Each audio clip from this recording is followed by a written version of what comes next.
Mega oil price hike muli ang nakaambang ipatupad ngayong linggo ayon sa Department of Energy.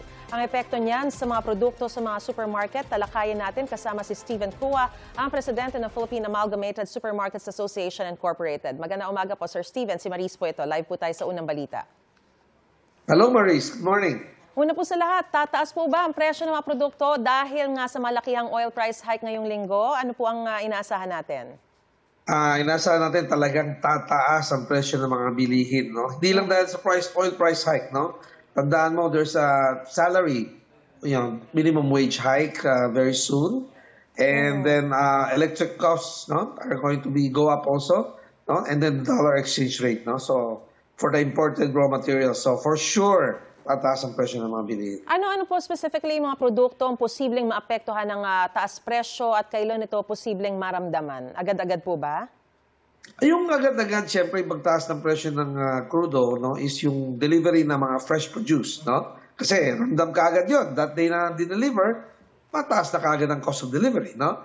Pero for the other processed and manufactured food items, probably a few weeks now from now, no? Kasi kailangan gumalaw yan dahil otherwise, hindi magsa-survive ang lalo na mga small and medium-sized enterprise.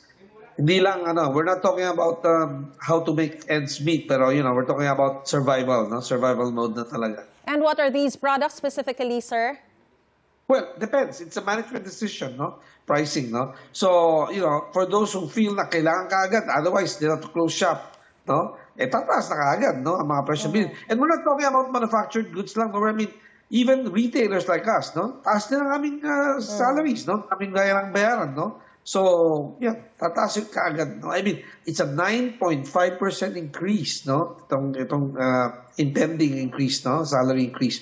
So, hindi pwedeng sabihin isa-shoulder na lang ng manufacturer because pati kami, mag-increase din kami ng, salary sa mga tawad natin. So, gaano kataas approximate yung presyo na maidadagdag doon sa mga bilihin na ito on the average, sir?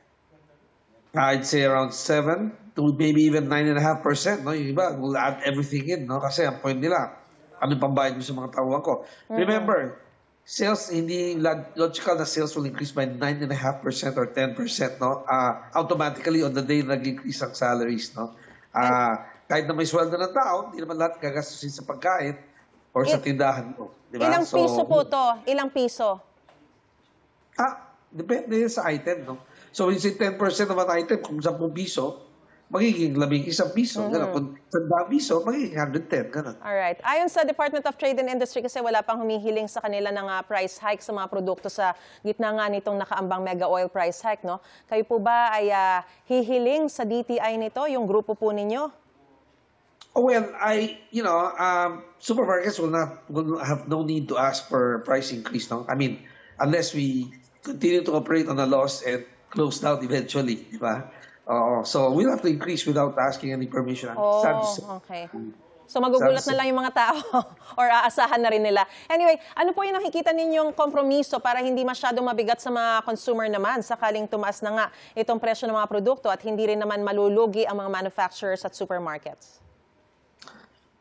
Wala na. I think it's already done. No? I mean, it's a done deal, no? Na talagang kailangan magtaas na ng salaries. So, for sure, kasi last year lang, increase in salaries was, really a pinch, no? Napaka-sakit na for medium to small-sized industries, no?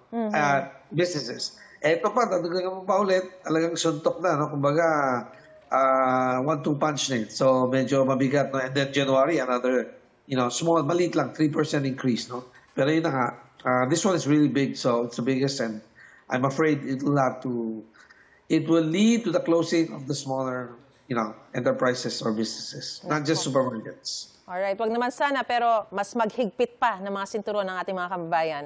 Maraming salamat po, Steven Cua, Presidente ng Philippine Amalgamated Supermarkets Association Incorporated. Magandang umaga po sa inyo. A great day to you too, Maris.